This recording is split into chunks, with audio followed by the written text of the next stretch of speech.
가르침을 받는 자는 말씀을 가르치는 자와 모든 좋은 것을 함께하라. 스스로 속이지 말라. 하나님은 만홀히 여김을 받지 아니하시나니 사람이 무엇으로 심든지 그대로 거두리라. 자기의 육체를 위하여 심는 자는 육체로부터 썩어진 것을 거두고 성령을 위하여 심는 자는 성령으로부터 영생을 거두리라. 우리가 선을 행하되 낙심하지 말지니 피곤하지 아니하면 때가 이름에 거두리라. 그러므로 우리는 기에 있는 대로 모든 이에게 착한 일을 하되 더욱 믿음의 가정들에게 할지니라. 아멘. 지난 시간에 우리가 갈라디아서 6장 2절부터 5절을 배웠습니다. 거기서 우리는 성도들이 교회 안에서 어떻게 삶을 살아야 되는지 배웠는데, 너희는 짐을 서로 지라. 주위에 있는 형제가 죄로 고통하고 짐을 지고 있을 때에 그것을 못 본 척 넘어가는 것이 아니라 마치 자기가 죄를 진 것처럼 가슴 아파하고 그를 도와줘야 된다. 그렇게 말을 했습니다. 왜냐하니까 우리 믿는 사람들은 그리스도 안에서 한 몸이고 한 지체이기 때문에, 서로 연합되어 있기 때문에 그렇다는 것입니다. 그래서 한 지체가 고통을 느끼면은 다른 지체들도 그와 함께 고통을 느끼면서 도와주는 것이 마땅하다는 것입니다. 그러나 어떤 교만한 사람들은 아무것도 되지 못했으면서도 된 줄로 생각하면서 그런 지체들을 도와주기는커녕 비교해서 자기가 그들보다 낫다, 그러면서 마치 대단한 사람이 된 것처럼 착각을 하는데, 그런 사람을 향해서 사도 바울은 경고하기를 만일 누가 아무것도 되지 못하고 된 줄로 생각하면 스스로 속이는 것이다 그랬습니다. 그리고 믿는 자들을 향해서 스스로 자기의 일을 살펴봐야 된다. 자신의 마음을 성찰하고 자신에게 문제가 없는지 항상 살피는 것이 올바른 그리스도인의 삶인 것을 사도 바울이 지난 시간에 우리들에게 말씀을 통해서 가르쳐 주었습니다. 그리고 한 가지 더, 우리는 하나님의 심판대 앞에 설 날이 있다는 것을 늘 생각하면서 우리 자신들을 잘 살피고 조심스럽게 살아가야 된다는 것입니다. 그것을 우리가 지난 시간에 배웠는데, 오늘은 이제 6장 6절에서 10절까지 배우겠습니다. 사실 오늘 배울 그 내용은 사도 바울이 갈라디아서 1장부터 지금까지 해온 그런 말씀을 바탕으로 마지막으로 어떤 면에서 권면을 주고 있는 그런 말씀이라 생각해 볼 수 있습니다. 비록 힘들고 어렵더라도 올바른 신앙의 삶을 계속 살아가면은 거기에 대한 좋은 결과를 얻을 수 있을 것이다 라는 것을 격려해주는 그런 말씀이기도 하고, 아울러서 경고하고 있는 그런 말씀이기도 합니다. 그래서 이 오늘 배우는 그 본문의 말씀은 경고가 되기도 하고 또 위로가 되기도 하는 그런 말씀이고, 단 한 번밖에 없는 인생을 어떻게 잘 살아야 되는가 하는 것도 사도 바울이 권면적으로 마지막으로 들려주고 있는 그런 말씀이기 때문에 여러분들에게 너무나도 귀중하고도 교훈적인 그런 말씀이 되는 것입니다. 그래서 이 내용을 오늘 한 구절씩 이렇게 살펴보도록 그렇게 하겠습니다. 6절 말씀을 보십시오. 가르침을 받는 자는 말씀을 가르치는 자와 모든 좋은 것을 함께하라.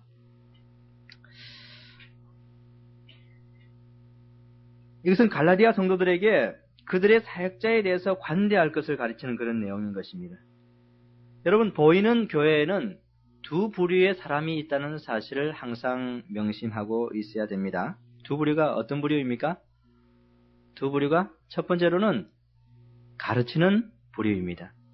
또 다른 부류는 가르침을 받는 부류입니다. 그래서 교회는, 이 보이는 가시적인 교회는 항상 두 부류가 있습니다. 가르치는 부류, 말씀을 가르치는 부류가 있고, 그 말씀을 배우는, 가르침을 받는 그런 부류가 있습니다. 그래서 가르치는 부류에 대해서 초대교회 부류가 초대교회에는 사도, 선지자, 목사, 교사 이랬는데, 거기 목사와 교사로 했을 때에 그 목사와 교사가 별도의 어떤 두 직분의 사람이 아니고, 일반적으로 우리가 해석할 때에 목사에게 있어서 가르치는 그런 부분을 생각해서 이렇게 목사와 교사요 이렇게 이야기죠. 오늘날 주일학교 교사 개념을 생각하시면 안 됩니다. 목사와 교사요 그럴 때에 가르치는 자로서의 어떤 목사, 그래서 목사와 교사는 같은 그런 직분을 의미하는 것입니다. 그래서 초대교회는 사도, 선지자, 목사 이런 가르치는 부류의 사람들이 있었습니다. 그런데 이런 가르치는 부류의 사람은 하나님으로부터 부름을 받아야 되는 그런 사람인 것입니다. 스스로 내가 가르치는 사람이 되겠다고 결심해서 되는 것이 아니라 하나님으로부터 부름을 받는 사람이 이렇게 가르치는 사람이 되는데, 히브리서 5장 4절에 보니까 이 종기는 아무나 스스로 취하지 못하고 오직 아론과 같이 하나님의 부르심을 입은 자라야 할 것이니라 이렇게 말씀을 했는데, 이 말씀과 같이 가르치는 직분도 하나님의 부름과 소명이 있어야지 되는 것입니다.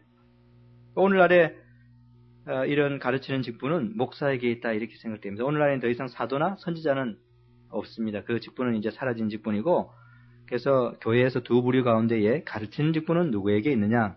목회자에게 있다 이렇게 이야기를 합니다. 그리고 가르침을 받는 부류는 일반 성도들이라 이렇게 이야기를 합니다.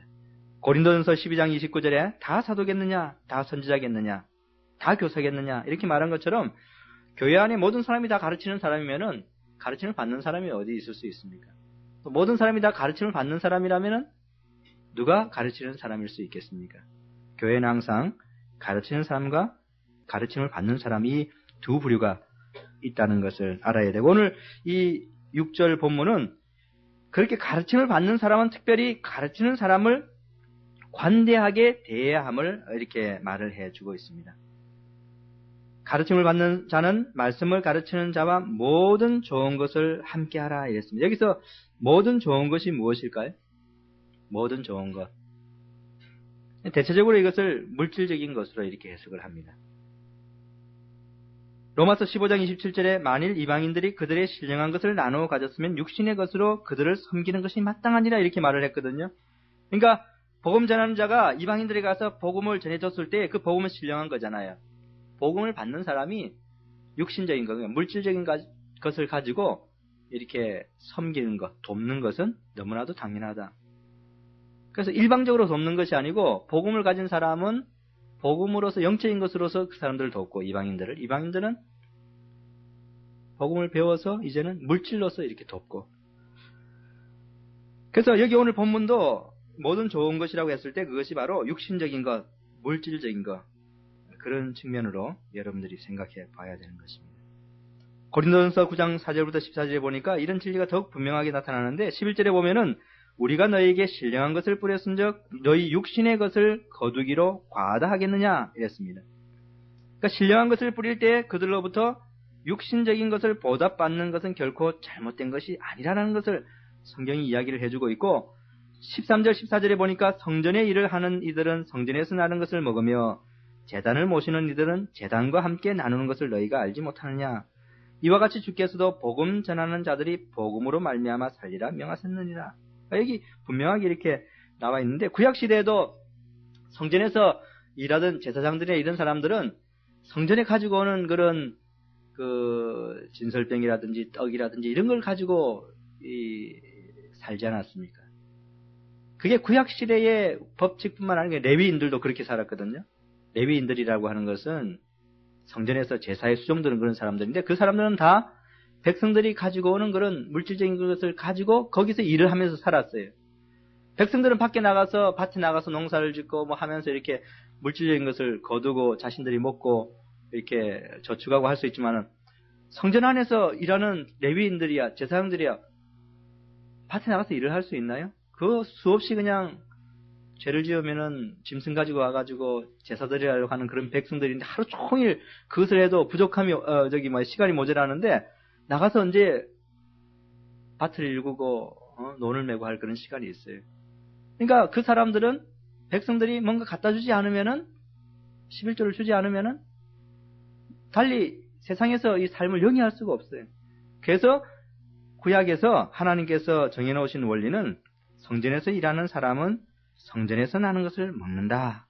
근데 이것이 신약시대에 와서도 그대로 적용됩니다. 바울도 이제 그런 식으로 교회들에게 권면을 한 것처럼, 복음을 전하는, 가르치는 사람은 복음 전하는 데에 드리는 시간 외에 달리 세상에서 일할 만한 그런 시간을 내기가 힘들거든요. 그 상태에서 가르침을 받는 사람들이 물질적인 것을 가지고 그런 사람을 돕지 않으면은 그 사람들은 굶어 죽을 수밖에 없죠. 다른 길이 어디 있나요? 그렇기 때문에 영적인 것을 가지고 가르치면은 그것을 배우는 사람들은 물질적인 것을 가지고 그 사람이 그 가르치는 자가 이 세상에서 생활에 영위할 수 있도록 그렇게 물질적인 것을 가지고 돕도록 그렇게 한 것인데 오늘 본문이 바로 그것을 말하는 것입니다. 가르침을 받는 자는 말씀을 가르치는 자와 모든 좋은 것을 함께하라. 여러분 이 원리가 깨어지면 어떤 일이 벌어질까요? 이 원리가 깨어지면 서로 간에 큰 손실을 입게 되는 것입니다. 한쪽만 큰 손실을 입게 되는 것이 아니라 서로 간에 큰 손실을 입어요. 가르침을 받는 성도들이 물질적인 것을 베풀지 않으면은 가르치는 자가 복음을 그들에게 가르칠 수 없기 때문에 서로 간에 아주 큰 손실을 입게 되는 것입니다. 느헤미야 13장에 보면 아주 특이한 기록이 나와 있어요. 거기 보면은 이런 말씀이 있습니다. 10절에 내가 또 알아본즉 레위 사람들의 받을 것을 주지 아니하였으므로 그 직무를 행하는 레위 사람들과 노래하는 자들이 각각 그 전리로, 여기 전리라는 것은 밭입니다.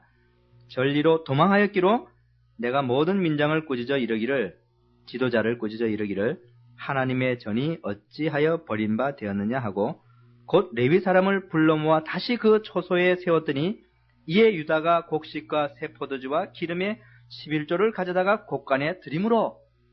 무슨 내용인지 여러분 아시겠죠? 느헤미야 시대에 백성들이 11조를 갖다 주지 않으니까 레위인들이 어떻게 했습니까? 성전에서 도망가 버렸어요. 어디로 갔냐니까 전리로 갔다. 그러니까 밭으로 갔다는 거예요. 먹고 살아야지. 그러니까 11조가 없으니까 레위인들이 농사할 밭으로 다 도망가 버리니까 결과적으로 어떻게 된 것입니까? 이스라엘 사람들에게 큰 어려움이 닥친 거예요. 무슨 어려움이냐니까 죄를 지어도 용서받을 길이 없는 거예요. 짐승 끌고 성전에 가봤자 뭐합니까? 거기 레위인이 없는데. 그러니까 레위인이 성전에서 더 이상 수종 들면서 뭘 안 해주니까 이스라엘 백성들이 죄를 범해도 짐승을 가지고 갈 수 없는 거예요. 그러니까 둘 다 쌍방이 큰 손해를 보게 되는 거예요. 그래서 느헤미야가 지도자를 꾸짖어 가지고 다시 레위인들을 불러오라. 그리고 나서는 이제 유대인들에게 11조를 가지고 오도록 이렇게 했을 때에 다시 레위인들이 그 성전에서 매일 제사를 드리고 향을 끄지 않고 진설병을 갖다 놓고 짐승을 잡아 제사를 드리고 그러니까 서로 간에 쌍방적으로 그렇게 되는 것이 신약시대나 오늘날에 와서도 동일한 것입니다. 물론 사도 바울은 한때 천막일을 하면서 이 일을 감당했지만 그것은 특별한 경우였어요. 예외적인 그런 경우였습니다. 잠정적이었고 특별한 그런 경우였지 그것이 목회자의 보편적인 그런 원리로 사도 바울이 말을 하지는 않았습니다. 사실 어떤 경우에는 목회자가 특별한 경우를 당하여서 세상 일을 해야 될 그런 때도 있어요. 자기가 목회를 하는데 교인이 한 2명밖에 없고 그렇다고 다른데 뭐 갈 수 있는 처지도 아니고 자기가 지금 맡고 있는 지역에 복음을 전해야 되는데 앞으로 미래는 전망은 좀 있는데 지금 2사람밖에 없지만은 뭔가 유지만 하면은 나중에 10명, 20명 몰려올 것 같거든요. 그때 2명밖에 없어가지고 2사람이 생활을 보장 못 해준다고 당장 그만두면은 미래가 보이는데 그런 경우는 세상 일을 할 수 있죠. 로이 존스 목사님도 그런 경우에는 가능하다 이런 식으로 이야기를 하는 것을 제가 어느 책에서 읽은 적이 있는데 그런 경우에는 어느 정도 이해가 되죠. 그러나 나중에 그렇게 해서 교인이 모여서 한 30명, 40명 돼서 생활이 보장되면 즉시 그 세상 일을 그만둬야 돼요. 왜냐하니까 세상 일을 한다는 것은 그만큼 목회하는 분들에게도 손해가 돼요. 말씀 연구를 할 수 있는 시간을 다 빼앗기는 거죠. 또 말씀을 받는 사람들도 그냥 생활이 보장되면은 더 깊이 있는 말씀을 연구해가지고 그것을 들을 수 있는데 그렇게 못되니까 듣는 사람도 그것도 손해고 다 그런 것이에요. 그렇지만 그것은 예외적인 것이고 이 신약성경이나 구약성경에서 말하는 근본적인 원리는 가르침을 받는 자는 말씀을 가르치는 자와 모든 좋은 것을 함께 한다는 것이 이것이 바로 성경적인 그런 원리인 것입니다. 6절을 하면서 제가 한 가지만 더 언급하고 지나가려고 하는 것은 가르침을 받는 자는 가르치는 자와 이렇게 표현하지 않고 사도 바울이 말씀을 가르치는 자와 이랬어요. 그러니까 가르치는 사람은 말씀을 가르쳐야 된다는 것이. 말씀을 가르치지 않는 사람은 성도들이 도울 필요가 있을까요? 없을까요? 말씀을 가르치지 않는 사람은 성도들이 이 성경에서 규정하고 있는 것은 말씀을 가르치는 자에 한해서 그 사람이 와가지고 뭐 세상적인 것 같은 거 가르쳐준다. 도울 필요가 없는 것이죠. 목회자로 말할 수도 없죠. 목회자라고 하는 것은 복음을 가르쳐주는 사람이에요. 목회자라고 하는 것은 말씀을 가르쳐주는 것이지 뭐 세상 일 가르쳐주는 사람 아니에요. 세상에서 네가 어떻게 살아야 될지 그 방법을 갖다가 날마다 가르쳐주는 사람이 아니에요. 오늘 보면은 말씀을 가르치는 자와. 그래서 이 말씀을 가르치는 자는 말씀을 읽고 권하고 가르치는 것에 창념해야 되기 때문에 많은 시간이 필요합니다. 그래서 물질적인 것을 성도들로부터 도움을 입어야 되는 것입니다. 사랑하는 성도 여러분, 여러분이 가르침을 받는 자라면은 모든 좋은 것을 가르치는 자와 함께 나누어야 한다는 이 성경적인 원리를 항상 기억하고 있어야 될 뿐만 아니라, 만약 여러분이 사역자라고 그러면 여러분들이 말씀을 가르칠 때에 도움을 얻을 수 있는 성경적인 자격을 얻게 되는 것이지, 다른 것을 가르치면서 도움을 기대한다는 것은 전혀 비성경적인 일이라는 것을 여러분들이 알아야 될 것 같습니다. 이제 7절로 넘어가면은 스스로 속이지 말라. 하나님은 만연히 여김을 받지 아니하시나니 사람이 무엇으로 심든지 그대로 거두리라. 지금 제가 6절도 하고 이제 7절도 읽었는데 사실 연결이 잘 안 되는 것 같아요. 왜 갑자기 6절에 가르침을 받는 자, 가르치는 자에 대한 이런 말씀과 함께 7절에 스스로 속이지 말라 이렇게 나왔는가? 이 구문을 자세히 보면은 어떤 의미에서 6절이 중간에 끼어든 것 같아요, 느낌에. 사실 6절은 이 서신 속에서 이 성격상 맨 마지막에 와야 되는 그런 성격의 그런 말씀인 것 같아요. 그런데 사도 바울이 5절과 7절 사이에 6절을 끼워 넣는데 그 이유는 정확하게 제가 잘 모르겠습니다. 단지 아마 강조하기 위해서 이렇게 끼워 넣지 않았을까. 그런데 이 7절은 5절하고 이 문맥상 많이 통하고 있습니다. 스스로 속이지 말라. 하나님은 만유리 여김을 받지 아니하시나니. 5절은 뭡니까? 각각 자기의 짐을 질 것임이니라. 이것은 지난번에 말씀드린 것처럼 자기 행위에 대해서 심판받을 것을 기억하고 있으라 이런 말씀이잖아요. 7절에서도 하나님은 만유리 여김을 받지 않는다. 속이지 말라. 그러니까 뭔가 심판과 계산, 그러니까 심판에 대한 것들을 의미하고 있거든요. 그러니까 5절에서 7절로 이렇게 연결되는 것으로 생각하는 것이 본문을 이해하는 훨씬 더 좋은 길이라 생각이 됩니다. 스스로 속이지 말라. 7절에 그렇게 말을 하고 있습니다. 스스로 속이지 말라. 누구를 향한 경고인 것 같습니까? 이 본문 말씀이. 물론 갈라디아 교인들 전체를 향한 경고이지만 특별히 이 문맥상에서 보면은 이 6장 3절에 만일 누가 아무것도 되지 못하고 된 줄로 생각하면 바로 이 사람을 향한 직접적인 경고이면서 또 좀 더 넓게 보면 갈라디아 성도들 전체를 향한 그런 경고라고 말할 수 있는데, 어쩐지 간에 스스로 자만하고 교만한, 그리고 할례라든지 율법의 행위에 의존해가지고 마치 그런 것을 행함으로써 구원을 얻을 수 있는 것처럼 생각하는 그런 사람들을 향해서 스스로 속이지 말라 이렇게 사도 바울이 경고를 하고 있다고 이해하는 것이 좋습니다. 왜 스스로 속이지 말라 이랬느냐? 하나님은 만홀히 여김을 받지 아니하시나니 이랬습니다. 여기서 만홀히 여긴다, 이 무슨 뜻입니까? 만홀히 여긴다. 이 만홀히 여긴다는 것은 멸시한다, 조롱한다, 비웃는다 이런 뜻이거든요. 하나님은 멸시를 받지 않는다. 하나님은 조롱을 받지 않는다. 하나님은 비웃음을 받지 않는다. 그런 뜻입니다. 그러니까 스스로 속이지 말라. 하나님은 멸시, 조롱, 비웃음을 받으시는 그런 분이 아니다. 그래서 우리들은 항상 이 본문 말씀을 통해서 하나님이 우리들의 신앙 삶을 모두 알고 계신다는 것을 늘 기억해야 될 것입니다. 오늘날 우리 주변에 보면은 잘못된 그런 신앙을 가지고 살아가는 사람들이 얼마나 많은지 몰라요. 잘못된 교리를 가르치는 사람도 많습니다. 잘못된 말씀을 가르치는 사람도 많아요. 요즘에 서울에 이렇게 지나다니다 보면은 박옥수 성경 세미나 그런 광고가 많이 나붙어 있어요. 잠실 체육관에서 언제 성경 세미나가 있습니다 하면서 박옥수 성경 세미나. 워낙 정기적으로 자주 하기 때문에 웬만한 사람들은 한 번쯤 그런 광고를 다 보았을 것입니다.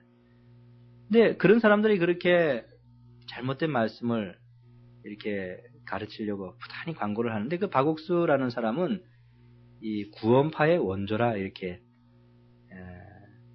말할 수 있습니다. 그 사람이 구원파 중에서 네덜란드 선교사한테 제일 먼저 안수받은 사람이에요. 그 구원파의 그 교리라고 하는 것은 정말로 잘못된 교리입니다. 근데 그 사람이 그 박옥수라는 그 목사가, 아마 그 사람이 언제 안수를 받은 제가 지금 기억이 잘 안 나는데, 아무튼 구원파 중에서도 제일 먼저 원조인데, 지금 자라가지고 수많은 사람들이 그 사람한테 성경을 배우고 있잖아요. 지금도 뭐 서울에 대대적으로 돈이 많은지 광고해가지고 사람들을 끌어모아서 성경을 가르치는데, 그런 말씀을 배우면은 성경에 대해서 치명적으로 잘못된 그런 오해를 할 수밖에 없는데, 어쩐지 오늘날 우리 주변에 보면은 그렇게 잘못된 신앙의 교리를 가르치고 신앙 삶을 살아가는 사람들이 얼마나 많은지 몰라요. 오늘날 교회를 보고 있으면은 그 교회 안에서도 정말 세상인지 교회인지 모르는 그런 광경들이 너무나도 많이 풍겨 나오는데, 거룩한 교회의 모습은 점차 사라져가고 있습니다. 근데 우리들이 한 가지 오늘 본문을 통해서 분명히 알아야 되는 것은, 하나님은 속지 않는다. 하나님은 멸시, 조롱, 비웃음을 받지 않는다. 하나님은 그 모든 것을 다 알고 계시다. 라는 사실을 우리가 알아야 됩니다. 사람의 눈은 속일 수 있을지 모르지만은 하나님의 눈은 절대 속일 수가 없어요. 그래서 이 갈라디아 교인들 가운데에 잘못된 거짓 선생들을 쫓는 사람들의 신앙의 모습과 그렇지 않은 사람들의 모습을 하나님은 다 알고 계신다, 이런 뜻이거든요. 이 본문 말씀이.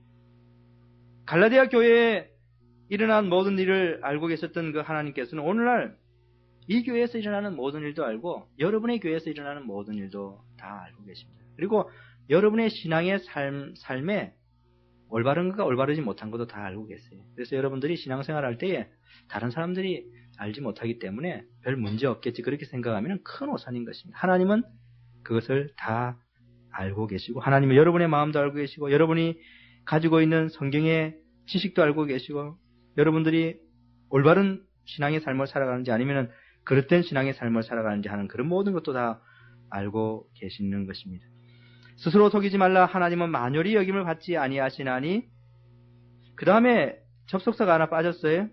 왜냐하면, 그게 우리 번역 성경에는 없는데, 아니하시나니 왜냐하면 사람이 무엇으로 심든지 그대로 거두리라, 이렇게 이 원문이 되어 있습니다.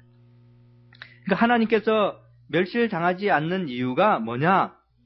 사람이 무엇으로 심든지 그대로 거두게 하시기 때문이다, 이렇게 이유를 이렇게 뒤에 붙여놓고 있습니다. 그러니까 하나님이 다 알고 계시기 때문에 그 사람이 잘못된 신앙의 삶을 살고 있으면은 그대로 나중에 그 결과가 나타나도록 하신다, 그런 뜻입니다. 그러므로 인간이 잘못된 그런 것을 가지고 하나님을 조롱할 수가 없습니다.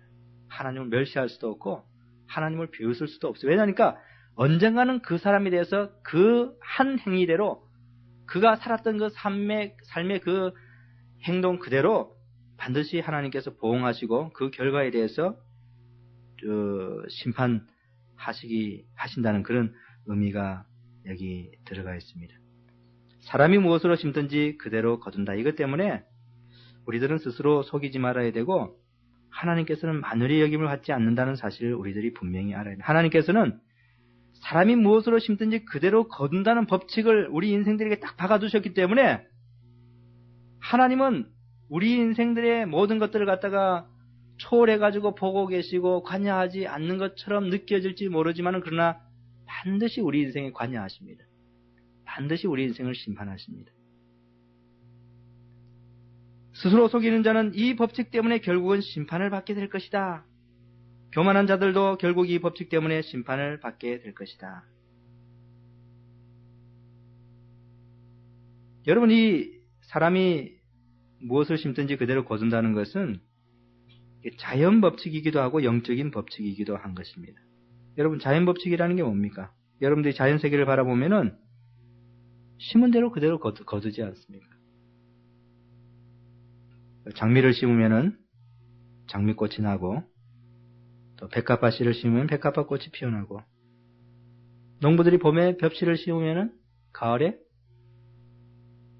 황금빛 나는 벼들을 추수로 거둘 수 있고, 이 모든 것이 다 자연의 법칙인 것입니다.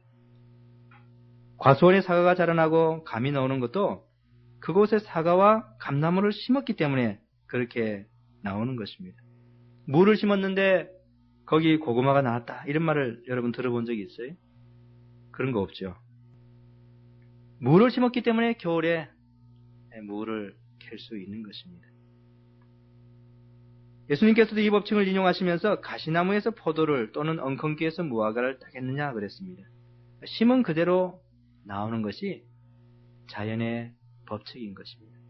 인생도 마찬가지고 영적인 것도 동일하게 마찬가지인데, 영적인 것도 무엇으로 심었느냐에 따라서 그대로 거두는 것이 자연 법칙과 마찬가지라는 것입니다. 그것을 이제 8절에 이렇게 이야기를 해주고 있습니다. 자기의 육체를 위하여 심는 자는 육체로부터 썩어진 것을 거두고 성령을 위하여 심는 자는 성령으로부터 영생을 거두리라. 그래서 7절 하반전에 사람이 무엇으로 심든지 그대로 거두리라는 자연 법칙이 영적인 법칙에게도 그대로 적용되는 것을 이야기하고 난 다음에 8절에 와서 그것을 좀 더 자세하게 설명하는데, 어떻게 영적으로 사람이 심고 거두는가, 그것을 보여주고 있습니다. 육체를 위하여 심는 자는 육체로부터 썩어진 것을 거두고 성령을 위하여 심는 자는 성령으로부터 영생을 거둔다, 이랬습니다. 오늘 저는 이 8절 말씀을 통해서 여러분들에게 한 3가지 정도 말씀을 드릴 것이 있는데, 이 8절을 자세히 생각하면서 첫 번째로는 이 8절을 통해서 생각해 볼 것은 이 세상에는 두 종류의 삶이 있다는 것입니다. 이 세상에는 2가지 종류의 삶이 있다. 한 종류의 삶은 육체를 위하여 심는 삶이고, 또 다른 삶은 성령을 위하여 심는 삶입니다. 그래서 여기서 육체를 위하여 심는 삶이라고 하는 게 과연 뭐냐? 그것은 이미 우리가 다 5장에서 배웠습니다. 성령을 위해서 심는 삶이라는 게 뭐냐? 5장에서 이미 여러분들이 다 배웠습니다. 그것은 바로 육체의 소욕을 쫓아서 사는 삶이라고 하는 것이 바로 육체를 위해서 심는 그런 삶인 것입니다.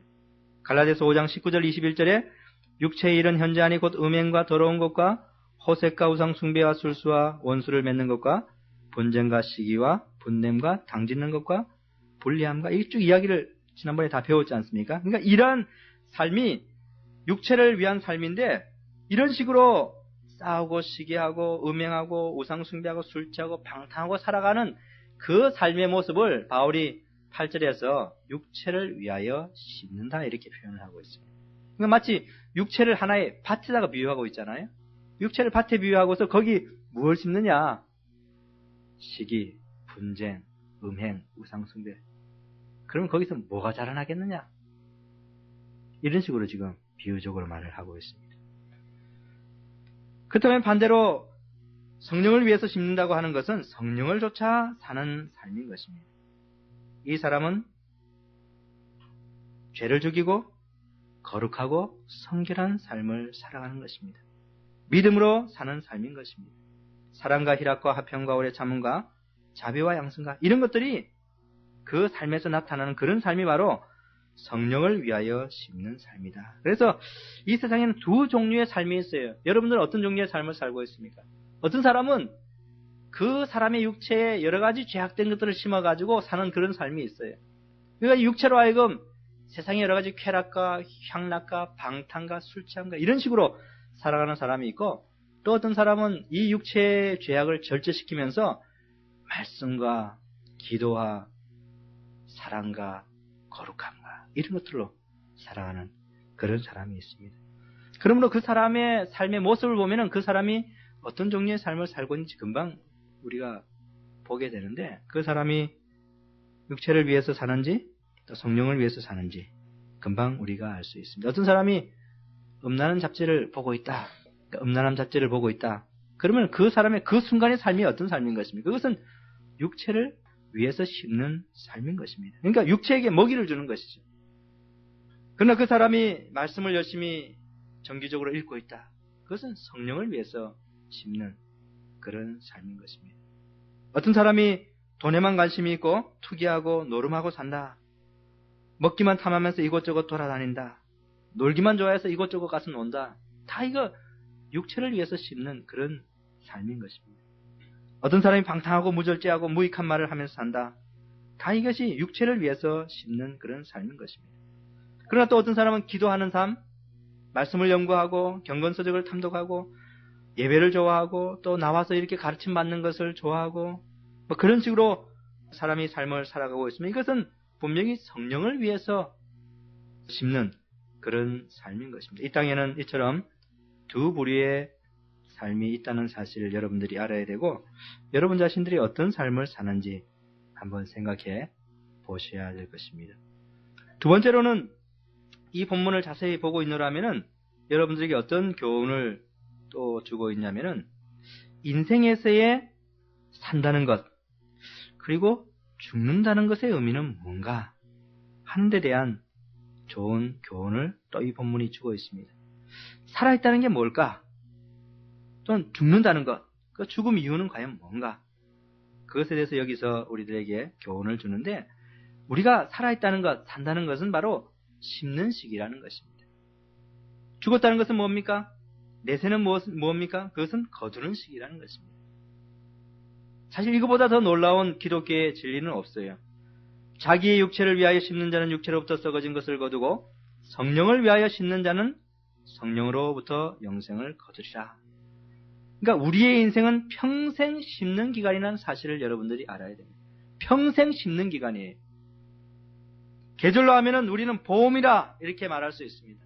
여러분이 지금 살아있는 것은 봄의 계절을 지금 지나고 있는 것입니다. 평생 봄이에요. 여러분의 인생에 있어서 가을이라고는 없습니다. 추수하는 가을은 죽어서입니다.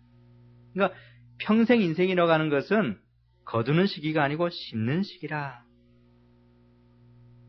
죽어서 비로소 추수하는 가을을 맞이게 됩니다.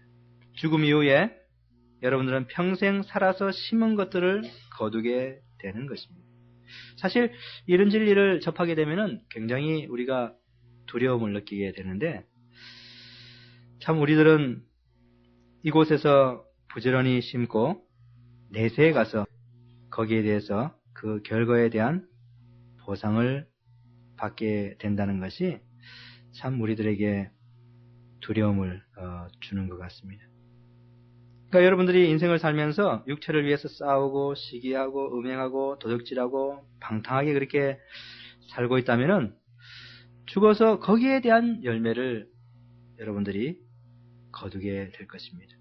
여러분들이 평생 기도와 말씀과 전도와 선행에 전념하며 살았다면은 죽어서 그것도 거기에 대한 열매를 거두게 될 것입니다. 여러분들이 잊지 말아야 될 것은 살아 평생은 심는 기간이다. 그리고 죽어서 비로소 거기에 대한 것을 거둔다. 오늘날 그리스도인들을 보면 너무나 조급해요. 우리 평생 사는 것이 심는 기간인데 마치 이 살아가는 동안에도 거두는 추수 기간으로 착각하는 사람들이 많이 있어요. 그래서 젊은 기간 한 4, 5년 열심히 신앙생활을 한 다음에 결과가 안 나타나잖아요. 그러면은 곧바로 실망하고 지치고 이 신앙생활 별거 아니구나.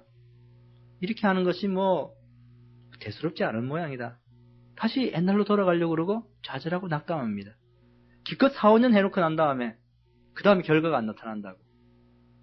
근데 착각하지 말아야 될 것은 심는 기간이 4, 5년 젊은 시기가 아니고 평생 죽을 때까지 그 삶을 계속 살아나가는 그것이 인생인 것입니다. 그리고 거기에 대한 평가와 결말과 판정은 죽어서 비로소 나오는 것이에요. 신앙생활 하는 것도요, 여러분들 자세히 보면은 그 사람이 지금 신앙생활 잘하고 있다고, 야, 저 사람 대단한 신앙인이다. 그렇게 말할 수 없어요. 왜냐니까 1년 뒤, 1개월 뒤에 그 사람이 또 어떤 신앙의 모습을 보일지 아무도 몰라요. 신앙이라고 하는 것은 대단히 어렵고 힘들고 굴곡이 많이 있습니다. 그런데도 불구하고 초지일관 올바른 신앙의 삶을 삼아가지고 평생 잘 뿌리는 사람은 죽어서 굉장히 복된 결말을 거두게 될 것인데, 오늘날 신앙인들은 너무나 조급해가지고 조금만 신고 난 다음에 그 다음에 무슨 결과가 잘 나타나지 않으면은 금방 자기 자신의 신앙의 삶을 회의하고 다른 뭐가 있는가 보다. 그렇게 해서 또 옛날에 했던 그 잘못된 그런 길들로 들어서는 경우들이 얼마나 많은지 모릅니다. 근데 신앙생활이라고 하는 것은 잠시 몇 년 하는 것이 아니라 몇십 년, 평생 해야 되는 것입니다. 오늘 이 본문에서 두 번째로 8절에서 우리가 생각해 볼 수 있는 그런 진리라고 하는 것은, 이 인생이라고 하는 것은 평생 심는 기간이고 죽어서 비로소 추수하게 된다라는 사실입니다. 그리고 마지막 세 번째 8절에서 우리가 생각해 볼 수 있는 진리라고 하는 것은 인생에는 영원한 결말이 있다는 사실입니다. 인생에는 영원한 결말이 있다. 우리가 평생 심지만은 그러나 언젠가는 영원한 결말을 볼 때가 있을 것이다. 우리가 평생 심는 것으로 끝나라고 이렇게 인생을 살고 있는 것이 아니에요. 우리가 이 땅을 살면서 때때로 세상 사람들과 인생을 비교해 보면서 우리 인생은 왜 이런가? 이렇게 믿음이 약한 사람들은 이 회의감을 가질 때도 있지만은, 그러나 인생을 현재 지금 살고 있는 그 상태로 비교하면 안 되는 것이에요. 인생이라고 하는 것은 현재로부터 시작해서 영원한 내세까지를 다 합해서 비교해 봐야 되는 거예요. 그래 비교해 봐 가지고 어떤 것이 정말 올바르고 정말 참되고 행복된 인생인지 하는 것을 판가름하는 것이지, 지금 이 순간에 어떤 사람들은 안락하고 부유하고 잘 살고 나는 지금 초라하고 빈약하고 여러 가지 조건도 어렵고 나는 불행한 것이고 저 사람은 행복한, 이렇게 비교할 수 없다는 것입니다. 왜냐하니까 인생에는 영원한 결말이 있기 때문에 그래요. 영구한 결말이 있습니다. 지금은 이 인생들이 변화가 심해요. 가난하다가도 부자가 될 수 있고 명예가 없다가도 있을 수 있고 이렇게 굴곡이 심하지만은 딱 죽고 난 다음에는 절대 변하지 않는 그 영구한 상태로 들어가게 되는데, 어떤 의미에서 그때를 비교해 봐야 되는 것입니다. 그래서 8절에 보니까 두 종류의 삶에서 거두는 결말이 각각 다른데, 하나는 썩어진 것을 거두는 그런 결말이 있고 또 하나는 영생을 거두는 것이 있다 그랬습니다. 여기서 썩어진 것이라는 것은 파멸과 멸망을 의미하는 것입니다. 그리고 영생은 영원한 구원, 영원한 천국을 의미하는 것입니다. 그러니까 믿음으로 산 사람과 행위로 의지하면서 산 사람과의 차이라고 하는 것은 너무나도 현격한 차이가 나는 것입니다. 썩어진 것을 거둔다. 저는 이 표현을 보면서 무엇이 자꾸 연상되냐면은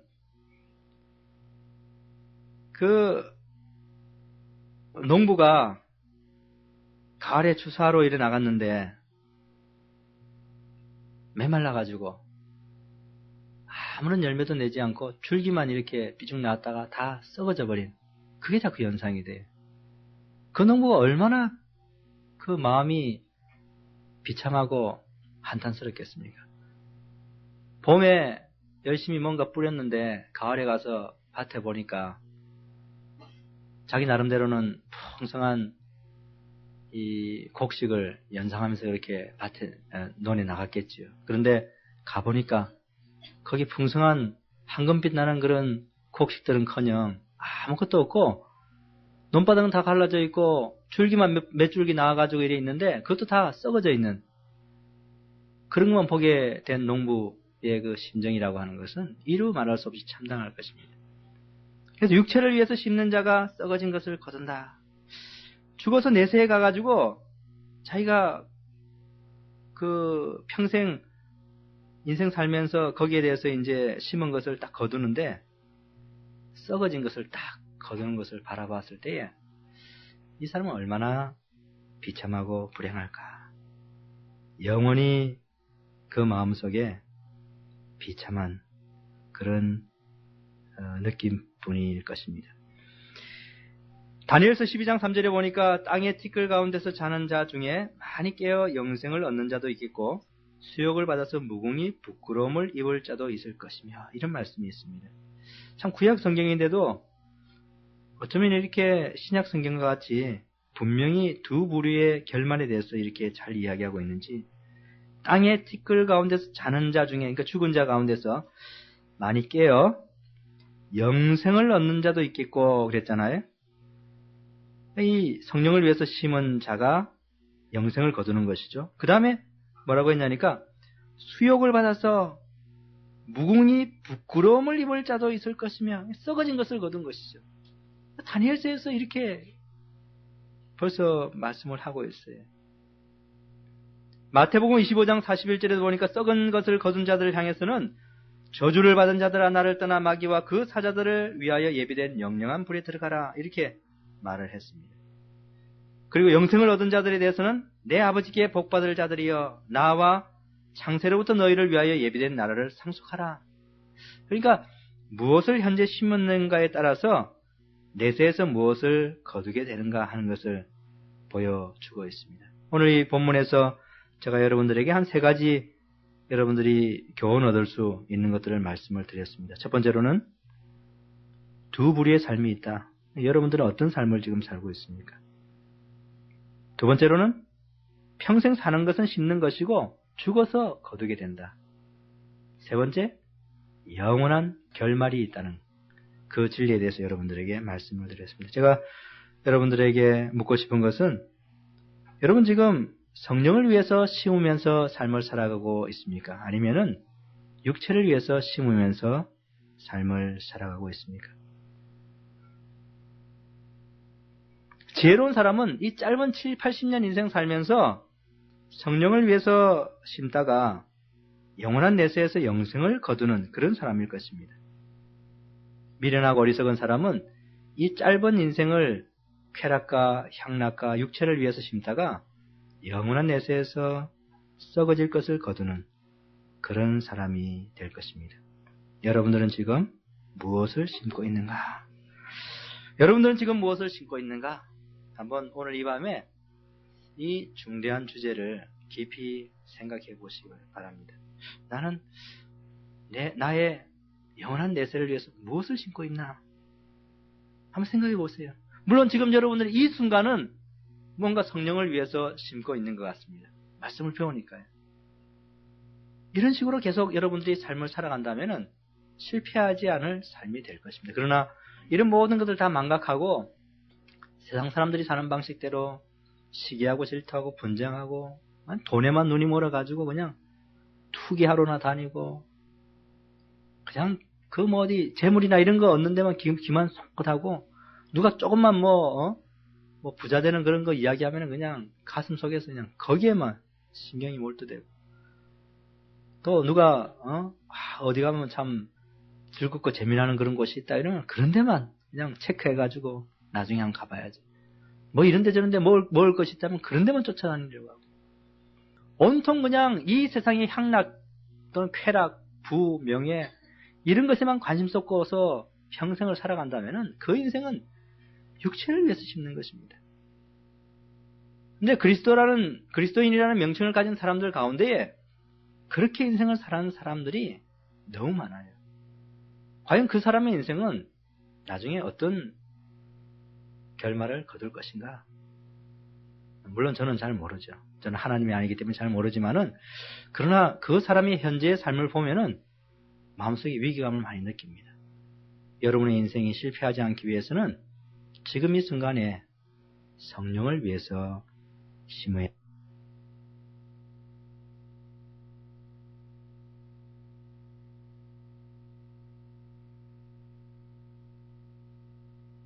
우리가 선을 행하되 낙심하지 말지니 이랬습니다. 선을 행한다는 것은 이미 이전에서 말씀드린 성령을 쫓아 행하는 그 삶을 의미하는 것입니다. 물론 거기에다가 물질적으로 가난한 자를 돕는 그것도 포함되어 있어요. 그러니까 영적으로 어려운 사람들 돕는 것, 물질적으로 가난한 사람 돕는 것 다 포함되어 있습니다. 그것이 바로 성령을 쫓아 사는 삶에서 나오는 거잖아요. 그래서 여기서 우리가 선을 행하되 이럴 때에 이 선을 행하다는 것은 바로 이전에서 성령을 위해서 사는 그 삶과 똑같은 것입니다. 우리가 선을 행하되 낙심하지 말지니 피곤하지 아니하면 때가 이름에 거두리라 이랬습니다. 그러니까 여기서 여러분들이 두 가지 진리를 얻을 수 있는데 한 가지 일은 뭐냐니까 여러분들이 성령을 위해서 심으면서 가는 그 삶이 좀 어려운 그런 삶이라는 것입니다. 여기 왜 바울이 피곤하지 아니하며 낙심하지 말지 왜 이런 말을 썼겠습니까? 그러니까 진리를 위해서 좁은 길로 가는 이 길은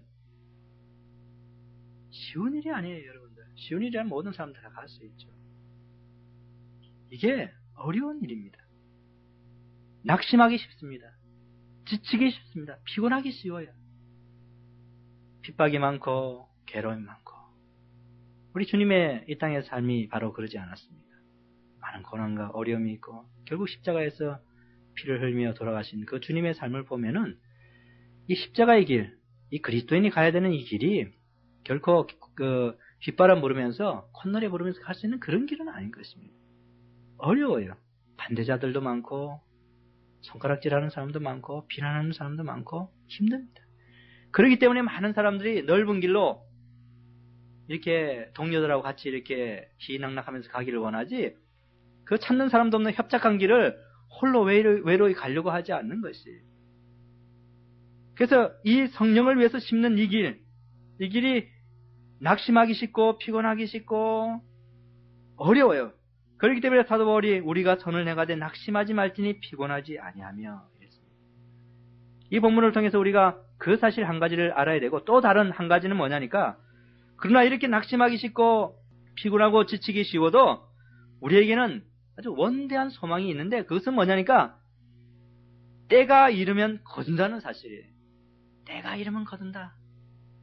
그러니까 반드시 때가 온다는 것이 여러분들이 지금은 이렇게 묵묵히 주님을 따르는 그 신앙의 삶을 살아가지만은 그러나 여기에 대한 놀라운 결과가 언젠가는 여러분들에게 주어질 날이 있다는 것이 그것 하나를 바라고 사는 것이 세상 사람들은 이곳에서 지금 즐기고 지금 뭔가 얻으려고 발버둥 치면서 인생을 막 소비하면서 살잖아요. 근데 우리들은 그렇지 않아요. 우리는 절제하고 자제하고 이렇게 살아갑니다.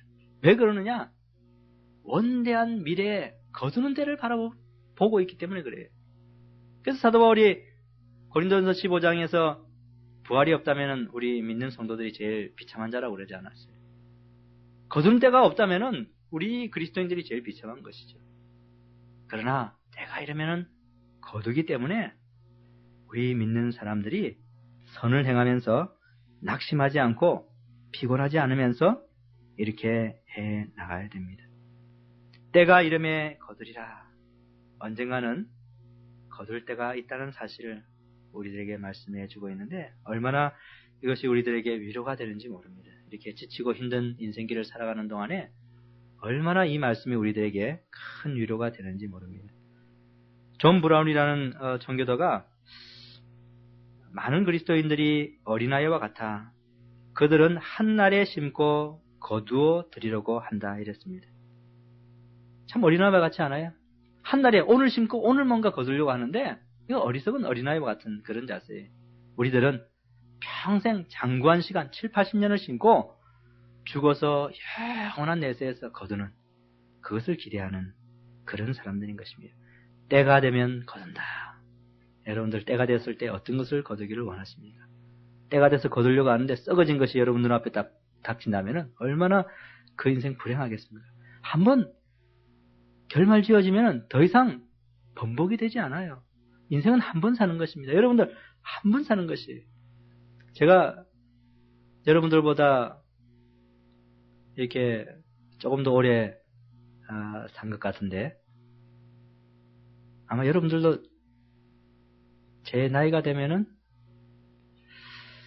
제가 느끼는 것을 느끼지 않을까 하는 그런 생각이 듭니다. 야, 인생은 갈 날이 얼마 남지 않았구나. 정말 그래요, 여러분들. 젊은 시절도 곧 지나고 장년 시절도 지나고 노년이 되고 언젠가는 주님 앞에 갈 날이 곧 도래할 것인데 인생은 한 번 사는 것이 여러분들 젊음이 다시 오는 것도 아니죠. 단 한 번 사는 것입니다. 단 한 번 살고 하나님 앞에 심판대 앞에 서가지고 자기에 해당되는 결말을 보고 영원히 그 결말에 따라서 살아야 되는 것이 우리 인생들이에요. 영원한 파멸과 멸망에서 살 수도 있고 영원한 복락과 구원과 천국과 영생에서 살 수도 있는데 여러분들은 살아있는 동안에 무엇을 신고 죽어서 무엇을 거두기를 원하는가? 때가 되면 거둔다. 마지막 10절에 그러므로 우리는 기에 있는 대로 모든 이에게 착한 일을 하되 더욱 믿음의 가정들에게 할지니라. 이것은 9절에서 그냥 자연스럽게 나온 귀결인 것입니다. 우리가 낙심하지 말고 선을 행하면서 부지런히 이렇게 살아가야 될 이유로서 더욱더 권면을 하고 있는 것입니다. 10절에는 선을 행하되 9절에서 이야기했는데 10절에서는 착한 일을 하되 이랬습니다. 똑같은 그런 맥락의 말씀드린 것입니다.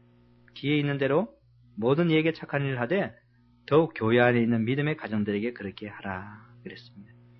오늘 저는 6절부터 10절 이 말씀을 통해서 정말 우리 인생에게 있어서 가장 중대한 그 진리를 여러분들에게 말씀을 드렸습니다.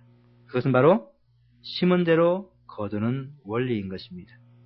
여러분들은 지금 이 인생 살면서 끊임없이 심고 있지만은 언젠가는 그것을 거둘 때가 있을 것입니다. 여러분들이 분명히 마음속에 소망과 희망을 가지고 이 올바른 신앙의 삶을 살아가야 될 필요가 있는 것은 때가 되면은 언젠가는 여러분이 살아갔던 이 바른 신앙에 대한 좋은 결말을 거두게 될 때가 있을 것이라는 사실입니다. 그런 것을 바라보면서 여러분 모두가 다 참된 복음에 속한 정말 이 갈라디아 교인들이 잠시 이렇게 실패해가지고 옆으로 빗나갈 뻔했는데 그런 삶이 아니라 믿음에 의존하고 그리스도를 의존하고 십자가를 의존하고 성령을 의존하면서 사는 그런 신앙의 삶을 살아가는 여러분 모두가 다 되시기를 간절히 바랍니다.